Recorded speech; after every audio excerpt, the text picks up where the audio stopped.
এরা কারা, কোন পরিবার থেকে আসছে? আপনি এটা বলতে পারেন, বংশ নিয়ে কথা বলতে পারেন, কোন পরিবার থেকে আসছে। তার মানে কি আপনি চাইতেছেন রাজার ছেলে রাজা হবে, তাই না? কৃষকের ছেলে রাজা হইতে পারবে না, তাই না? এইটাই তো চাইতেছেন। এভাবে বংশ নিয়ে কথা বলেন না। হ্যাঁ, আপনি বলছেন যে এরা যারা বগর বগর করে, এসব বাচ্চা কাচ্চা, এদের বাড়ির খবর নেন, বংশের পরিচয় নেন। এরা কারা, কি পরিচয় তাদের? খুব ছোট করে কথা বলছেন। আমি মনে করি এটা বলা ঠিক না। এতে কি হয় জানেন? বিএনপির ইমেজ নষ্ট হইতাছে, একদম বিএনপির ইমেজ নষ্ট হয়ে যাইতেছে।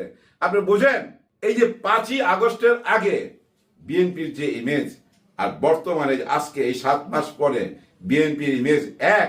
আপনি বুঝেন না? আপনি একটা বিজ্ঞ লোক, আপনি বুঝদার মানুষ, আপনার বোঝা উচিত।